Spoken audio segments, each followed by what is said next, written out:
That's right, the title is not only completely real, but we have a lot to cover today, including, no exaggeration, 7 unannounced games to go over, 3 of which are new Sonic titles, and this doesn't count Sonic X Shadow. No, these are all brand new mobile spin-offs, with one seemingly also coming to consoles and PC too. And the best part is that all of this is from the most reliable source yet, Midori, who has been right on dozens and dozens of leaks and sourced by many massive gaming news sites. In fact, the 1 or 2 times she got something wrong, she immediately owned up and apologized for getting a bad source, something I've never seen Zippo do in my years of coverage, or even him getting anything Sonic related correct for that matter. So she has a literally million times better track record than Zippo. I say that because I'm also going over Midori's most recent leak that dropped the other day with an update on the multiple Sega Super games via multiple Twitter threads and replies she made, which covered, among other things, info on not just 1, but 2 Jet Set Radio games, both on console, that are apparently in the pipeline, as well as info on 2 new Crazy Taxi games and a few other projects involved. Even a new Super Monkey Ball, Virtua Fighter, and Puyo Puyo game release, with some of them releasing so soon that an announcement is just around the corner. In fact, one of the mobile games we'll be covering will be a Chao Garden-based game, and the best part is I have some really good news about that one in particular that I think universally everyone will like. I'm also going to touch on the Sonic Adventure remakes and how they fit into the timeline of releases, and it's not only still in play, but I have a feeling based on their current release schedule and something Midori put in her leak about Sega's change in direction, it gives me a pretty good idea of when it's going to release. So there's a ton to cover here, and it's going to be a massive video, which I could only make with the help of today's sponsor. This is another product I personally reached out to because I love. I have super bad ADHD, and I struggled with sleep for years thinking I had insomnia, and I'd always keep opening my eyes and staying awake, struggling to fall or even stay asleep. And even when I did, I was often waking up not feeling fully refreshed. This was all until I got my very first eye mask, and I learned that and putting on a boring podcast with a sleep timer completely changed everything. Ever since that one day, I have literally never struggled to sleep ever again. And I've owned many eye masks, but the Manta Sleep Mask is easily the best one I've ever used. My favorite things are that light absolutely does not get in this thing anywhere, as well as one feature I've never seen before, which is the no-slip grip on the band, making this literally the first mask I've ever gone both to sleep and woken up wearing. It's extremely comfy, lightweight, and runs cool, which is important when you have fabric strapped to your face. I seriously love their eye masks, so if you have any sleeping troubles, go check out Manta Sleep down below and use my code SONIC for 10% off your order. It gives you a nice little discount and helps me do more deals like this with brands I genuinely love, which in turn helps me make more videos. So a huge thank you to Manta, and now back to the video. Also, I forgot to mention it, but drop a like and double check you're subbed, or else my video will flop and I will be forced to sell my body for money on the streets, which I don't want to do that. So thank you. So to start with some background, this leak was posted by a user named MBKSSTBHZ5, whom before this I never heard of, and while the multiple parties reporting the story all call them a credible and reliable source, none gave any background or examples of any correct leaks, and even with the multiple outlets re-reporting on these leaks, nobody had posted any information about the leaker themselves. So I had to go do my own research to see if any of their past or which projects were right or wrong, and that I did. As I mentioned earlier, their name is Midori, and they're mostly known for their Persona leaks, in which they've been the first to report on multiple major leaks, including Persona 5 Tactica, as well as Persona 3 Reload. In fact, the only thing they got wrong about their coverage on those 2 games is they swapped the release dates.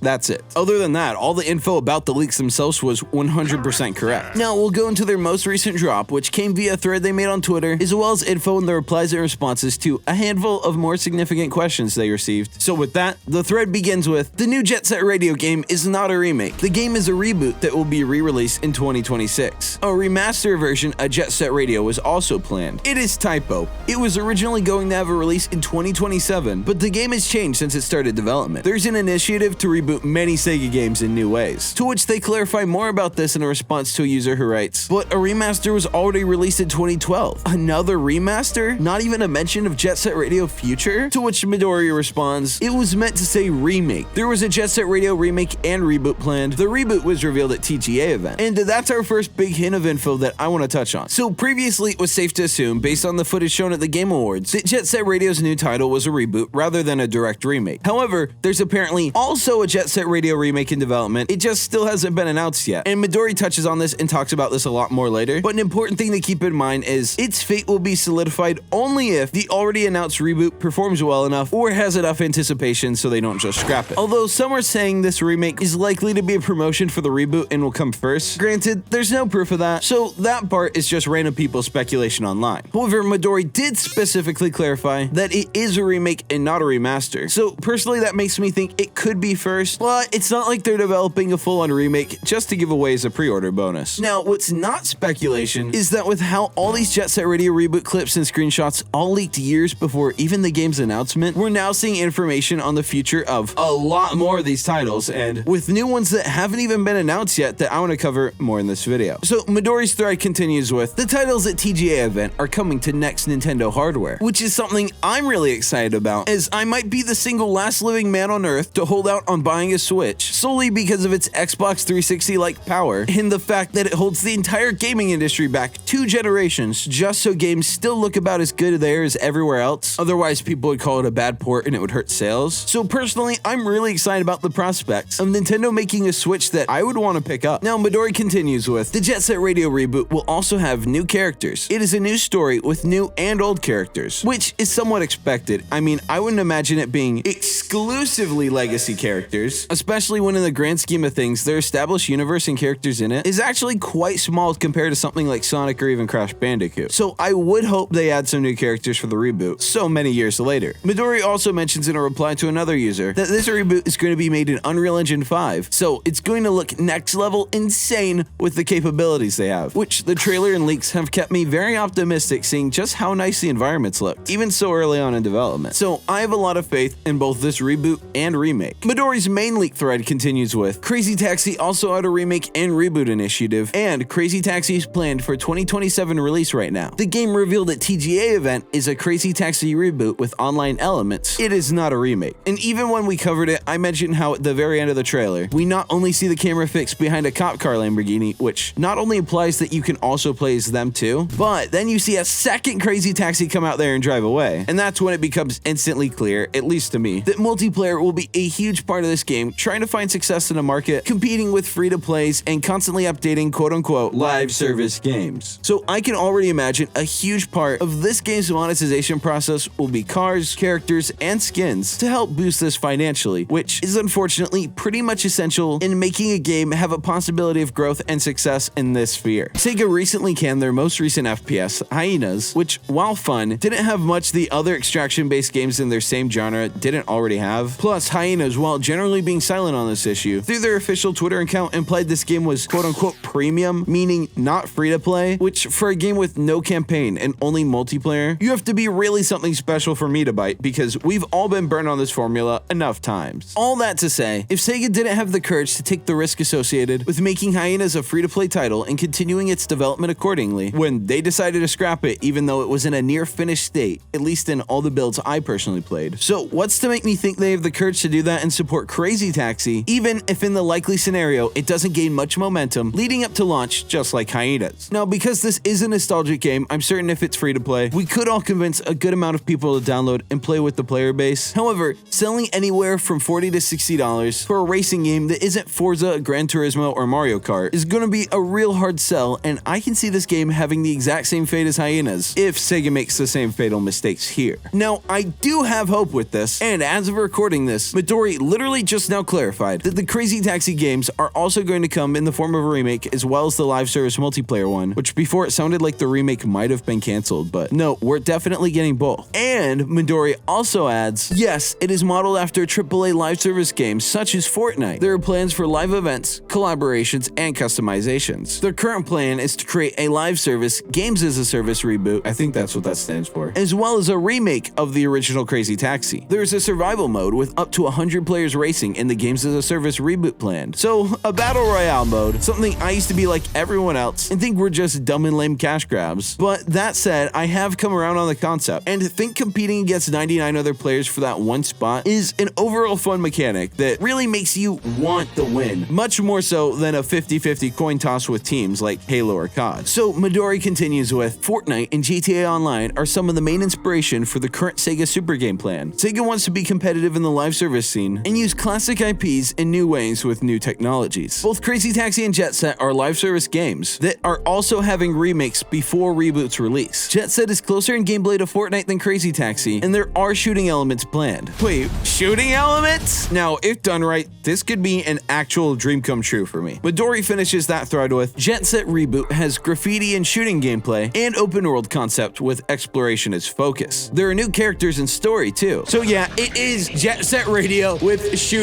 Let's go. Maybe live service isn't that bad. I mean, I do like Fortnite. Now, some brave soul asked the question we're all thinking with, shooting gameplay as in guns? To which Midori replies, yes. There are shooting elements and is like Fortnite with multiple characters. And there's an open world, which the open world for Jet Set was expected. But how they'll tie shooting elements kind of boggles my mind a bit. Do they mean like shooting paint like in Splatoon? Or actually whipping out the blicky and going ham on the streets of Tokyoto? Which one? Now, one thing Midori does clear up is that these remakes will be coming first before the reboots and coming the same year, with her writing, Crazy Taxi and Jet Set will have remakes in 2026. There are free-to-play reboots as well, and there will be other reboots, but pricing plan is still early for some other reboots, and there are more remakes in development too. So 2026, not that far away for 2 remakes, and big ones at that. But that does mean the Jet Set Radio reboot that we saw at the Game Awards is actually quite far away, unless that was footage of the remake, but Midori did specifically say that was footage of the reboot, so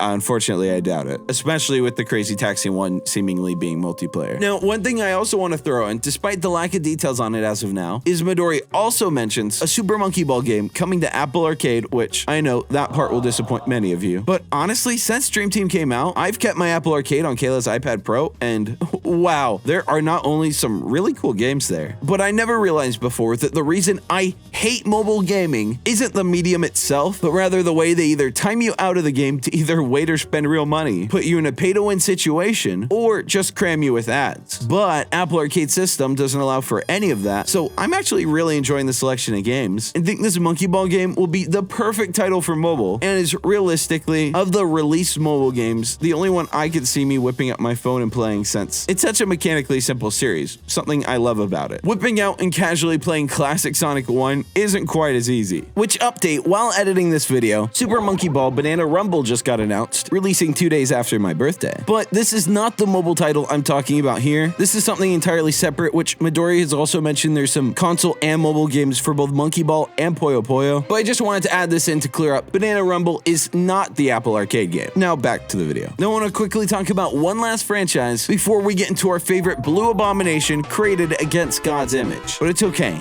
Even though you're an abomination, God still loves you. Be blessed, little Sonic. Be blessed. But autism aside, a user asked and was answered about a new Virtua Fighter game, which there's not only also a reboot for that too, but a bit of details we can go into. So Midori writes, this is a reboot that is not in development by RGG Studio. It is being developed by staff from the latest Virtua Fighter games. There are single player and multiplayer elements that are targeting casual and core players, including competitive players. Now, I don't know anything about Virtua Fighter. I don't really have anything to add, but hey, some of you might and be interested in that. Now, we'll move into the Sonic, but Midori made one last post to quickly clarify something about the remakes and reboots that's been kind of confusing with both Jet Set Radio and Crazy Taxi now having 2 releases, but Midori clears this all up in a final post writing, reboots are free-to-play live service games. The remakes are full-priced with new features and DLC planned, and the additions and planned support for the remakes also makes me really excited, as they're not just pumping each super game out and moving on, but really committing to supporting these games for at least a good while post-launch. And with the whole super game initiative to have a live Fortnite-esque games as a service hub, they're going to have all these free-to-play reboots bringing in cash consecutively, and likely will all connect, and everything you get across these titles will carry over into their massive, truly Fortnite-inspired super game, something I'm super interested in. And with Jet Set Radio apparently having shooting elements, I can imagine a game where you shoot but can find roller skates or a taxi that all play in their respective game's elements, and that might just become the greatest battle royale or whatever genre of game they're going for, since they sourced GTA 2 of all time. So with that, all the non-Sonic Sega games have been covered. Now let's get into what most of you want from me, the Sonic Show. And that's a show about the Sonic. So 3 new titles are in progress for Sonic and will be releasing throughout these next couple years. Now, Midori recently wrote some updates to this thread that I want to touch on after reading the first one, but Midori's original post that kicked it all off reads, a Sonic Chow game and new Sonic sports title are both currently in development for mobile devices. devices. The Sonic Fall Guys title will release at the start of summer. And just to pause, you might have been confused by this because while I have heard of these projects, I haven't covered it up until now, and we'll get into the Chow game info after, but I first want to touch on what's being called the Fall Guys spin-off. Now, it's not actually Fall Guys, but we don't know the name yet, so that's just what the community has dubbed it, since it features a similar get-to-the-end stage fall-off mechanic with multiple players. So, to quickly recap you on this one, the Fall Guys game was first heard in a leak, also posted by Midori as well as a few others in mid-January, and that leak reads, "This year, a new Sonic spin-off title will be released for mobile. The gameplay elements will be similar to Fall Guys," to which they follow up with, "This title will be distributed on iOS and Android." So this is in no way an Apple Arcade exclusive, and they don't mention anything about Netflix for this one either, so this will be a standalone game that will certainly feature ads and microtransactions, but be available without paying a subscription service. The best part is that it will launch around summer, so it's going to be in our hands really soon. Midori continues in their original post about the 3 Sonic games with, "None of the titles I have discussed are in development by Rovio, but various collaborations with Rovio are planned in the future." Also, it makes sense that Rovio isn't a core part of any of these projects, considering while we've known of Sega's acquisition of Rovio for a long time now, it's only recently successfully gone through and processed, and game development does take a bit of time, so it's going to be a little while before we see the flowers of this deal begin to bloom into fruition. Midori continues the thread with, "The Sonic Chow title will be exclusive to Netflix. The Sonic Sports title will be on Apple Arcade. There will be more mobile streaming platform exclusive titles in the future too," which, with how Sonic Mania for mobile is now slowly being rolled out on Netflix by country, and many now have the game available to them, it's clear that our Blue Boy is kind of a hot commodity right now, at least in terms of the IP's ability to sell like hotcakes. And because of that, all the streaming giant vultures are circling overhead fighting over which gets to pick apart the remains, and among them they're going to spread content across all their different platforms, only hurting us, the consumer. Yay! Now, Midori has since quote tweeted their own thread with updates that read, "The character designs will be a cross between the modern and Sonic and Friends design styles. You can play as many different Sonic characters. There are multiple modes and stages. It is a free-to-play game. It is a game developed primarily by Sega." And this is all really good news. The multiple characters and cosmetics will rope in a constantly growing player base, while it also not being made by Rovio, as well as having multiple modes to play through, which even games like Sonic Dash don't have, and will be a fun way to make this game feel like a more fleshed out experience overall. Something Dream Team sorta did, although with it just recently receiving its first update after 2 months of release. I don't know how strongly they plan to support that game, and with this Fall Guys one coming to all markets and not just Apple Arcade, they're going to need incentives to keep players coming back, just like they've done in Sonic Dash and Force's Speed Battle, so it's almost certain this game will be getting far more support and updates than Dream Team did, and after seeing the various mobile games Sega is making for Sonic right now, it does make sense that they're tied up with their other projects currently. Granted, it's also not certain if any of these ones will be Sega Hardlight, so that part is also just an assumption for now. All we know is they're primarily developed by Sega. Now, the thread continues with, "The Sonic Chow game is Sonic Chow Guardians. It is the title that will be released for Netflix." And I love the name Chow Guardians and think it's a great way to not make the title ultra long, as Sonic Chow Garden is already long enough. So to add another word to the end would be overload, so rather they just swapped Gardens to Guardians. Pretty clever. And the good news is, with it being a Netflix title, it won't be something they cram microtransactions into, as both Apple Arcade and Netflix have established their entire service with this mentality, something I really like. And just like Apple Arcade, I also use Netflix's game service for that exact reason. And since it comes bundled in with your subscription, no matter what, if you pay for Netflix, you might as well give some a try. And I also want to talk more about the Sports Sonic game, so quickly I'll recommend my favorite Netflix game,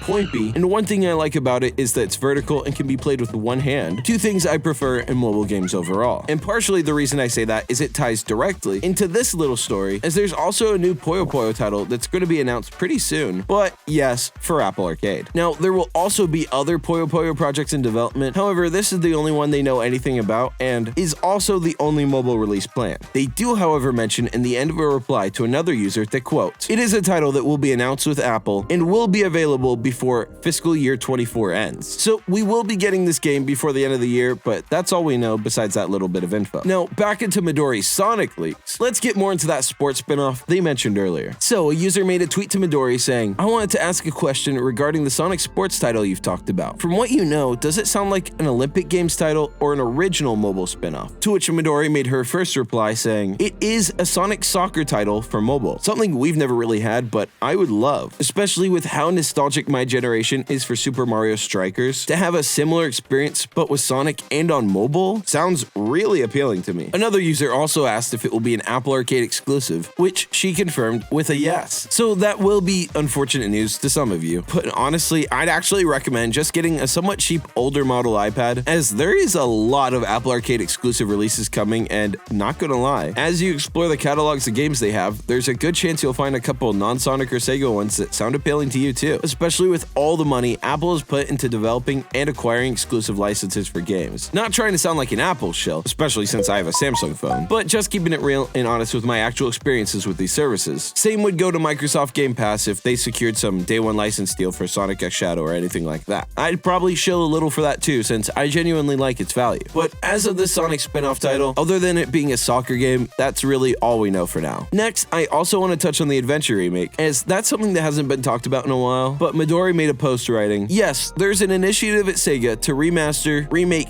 and reboot titles, and it will apply to Atlas too, but not in the same way as with Crazy Taxi, Jet Set Radio, and the classic lineup. There will be more Atlas remakes and remasters in the future." So Sega, throughout even its daughter companies, is pushing remakes really hard, and they've all been doing super well too, including Super Monkey Ball Banana Mania, which, while isn't a direct remake, takes bits from all the Super Monkey Ball titles and also couldn't exist if Banana Blitz HD wasn't the huge success it was. So when we get closer down the line to the next mainline Sonic game, which, just judging by history, we should begin hearing about in 2026, so quite a long ways away. However, they'd want to drop the remake or really high-end remaster of either one or both adventure titles before then, so I'd expect first hearings of that in 2025, with it being announced late that year to any time the year after. 2026 is also a totally real possibility, as Sega's shown pretty consistently these past few years that they don't mind dropping multiple Sonic games in the same year at all. And with how I yearn for the golden era of the 2000s, which many may call a dark era, but with how many consistent Sonic games there were, with every single year having at least 2 releases, that's something I'm so nostalgic for, especially when maybe some not perfect. Most of these games were really great, and most fans' favorite Sonic games all came from that era, right before we entered what was dubbed the meta era, which, to also be honest, I felt too embarrassed to admit it before, but I unironically have no clue why it's called the meta era. That name has never made sense to me. But back to the leaks, with Midori ending one of their tweets with, "There will be more mobile streaming platform exclusive titles in the future too," meaning the 3 current upcoming Sonic mobile titles aren't even all of it, really has me optimistic about the current era we're in right now. And everyone always says, "You never know when you're in the good times until it ends." So I think we should all appreciate how lucky and fortunate we are to get all these releases so quickly, and likely hugely in part because of the boom in popularity from the 2 movies they've released these past few years. As we are entering to repeat this 2000s era of multiple titles released each year, the biggest difference is now they are much better, at least in my opinion. And once we start getting the adventure formula and see how Kishimoto cooks with that, you guys might just agree with me then. There is a lot to look forward to, and I'm excited to cover it all. Anyways, check out Manta Sleep if you ever have any trouble sleeping, whether it's insomnia or just wanting to try an eye mask, as they've really changed how I sleep. And with that, like the video right now if you liked it, and another video soon on some Sonic Movie 3 and Knuckles stuff. And that's all. Lots of love and peace. Peace! Glad I beat him because I was out of range. Okay. Every time I jump, I know it's a pop. Every time I jump, I know it's a pop. Even my thoughts in the top player tops. Even my thoughts in the top player tops. This is a mark, destroys the shots. I'm higher than Delta, I'm on every block. Bitches, you dead and I play on the clock. I'm bitches, you dead and I play on the